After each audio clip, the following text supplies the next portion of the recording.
tous, je suis ravie de vous retrouver aujourd'hui.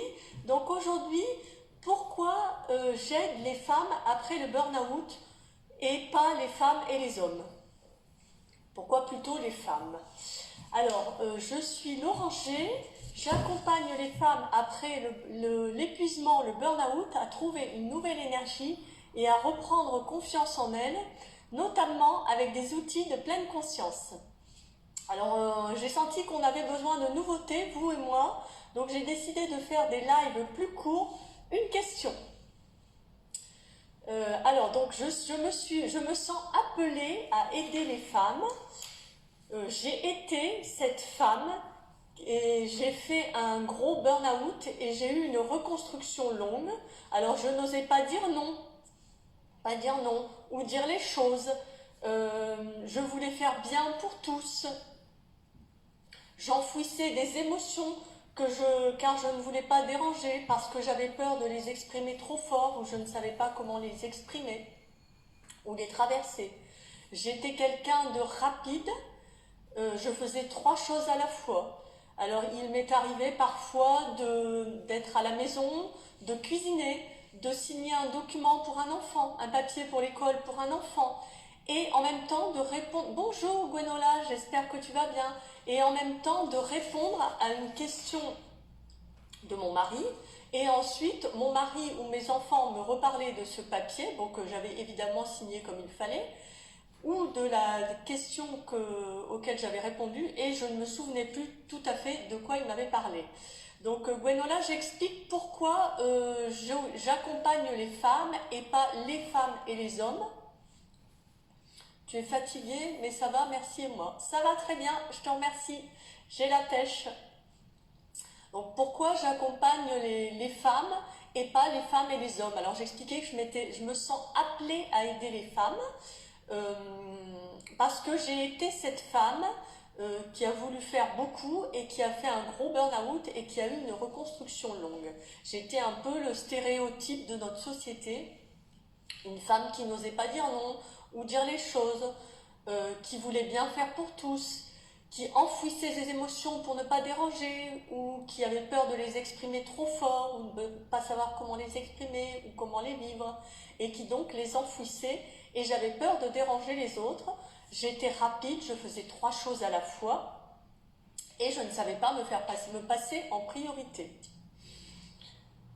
Alors je voulais vous montrer bonjour à la deuxième personne qui est connectée, je voulais vous montrer qu'on n'est pas obligé de rester dans ces rôles qu'on nous a donnés depuis des générations. Par exemple, la femme fait ça à la maison, le compagnon, mari, conjoint fait ça, les enfants font ça ou ne font pas ça. J'avais envie de vous parler et j'ai envie de vous transmettre qu'on est plus des partenaires. Bonjour à la 3e personne qui est connectée, qu'on est plus des partenaires dans la vie, alors que ce soit à la maison, au travail, avec ses amis, si on est dans une association, si on est bénévole dans une association, ou si on a un rôle dans une association parce qu'on a choisi, ou si on a des projets avec d'autres. En fait, on peut partager les tâches et ça n'est pas forcément toujours la même personne qui doit faire toujours la même tâche.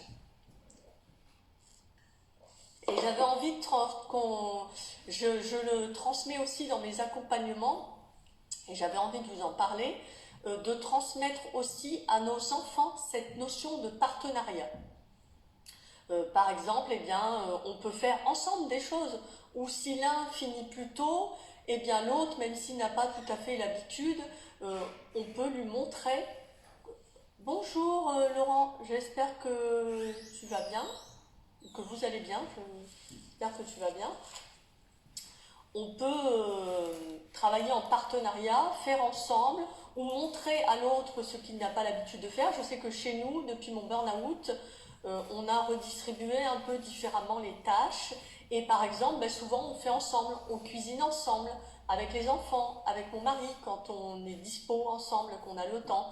Ou par exemple, quand on bricole ensemble, j'essaye aussi de faire un peu des choses, ou je fais un peu des choses dans le jardin également, que je faisais moins avant.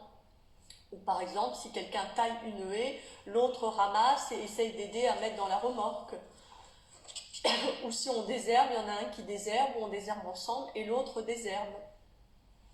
Donc voilà, parce qu'on n'est pas obligé non plus de se conformer à cette image de personne parfaite ou de femme parfaite, soit parce que c'est la société, notre éducation qui nous a montré ça, ou parce qu'on a envie, on rêve d'avoir cet idéal de femme ou d'homme parfait ou de personne parfaite, car cela épuise. Je l'ai vécu, je l'ai expérimenté, je vous confirme que cela épuise. Est-ce que cela vous épuise parfois de vouloir bien faire, être un peu parfait, parfaite? Dites-moi en commentaire si ça vous tente. Et est-ce que ça vous a épuisé? Alors, lorsque j'ai fait mon burn-out, je ne voyais pas l'espoir, la lumière, la joie, je ne voyais plus tout ça. Donc évidemment, comme j'avais fait un très gros burn-out après 6 ans de souffrance au travail, j'ai eu besoin d'une phase de repos pour reprendre des forces et avoir des soins, vérifier ma santé, les symptômes que j'avais, voir avec le médecin ou des spécialistes parfois. Et puis, parfois, on a besoin aussi d'un traitement. Moi, j'ai eu besoin d'un traitement comme béquille pendant 3 ans. Et ensuite, j'ai eu le déclic de me faire accompagner par des thérapeutes. Et avec eux, j'ai pu retrouver mon énergie, ma joie, ma confiance et qui je suis.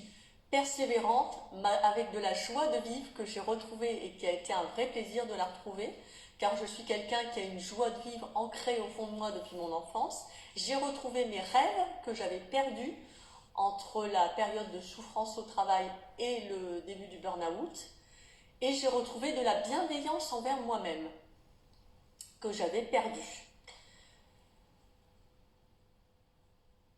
Alors voilà, alors après je voulais vous expliquer que je peux vous aider à retrouver petit à petit, par étapes, votre énergie, une vie heureuse, passionnante, être plus sereine, pleine de sécurité, gagner en confiance et en estime de soi, car quand on fait un burn-out, souvent on perd la confiance et l'estime de soi, en bienveillance envers vous, et aller vers un avenir confiant et positif. Je travaille beaucoup sur la valorisation avec mes accompagnés.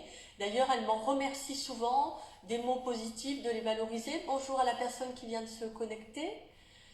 Elles m'en remercient souvent de les valoriser, de les soutenir, de les comprendre, puisque j'ai vécu le burn-out comme elles, et j'ai vécu d'être cette personne qui vivait un peu en mode robot et qui voulait faire beaucoup de choses, et qui oubliait ses émotions, ses ressentis.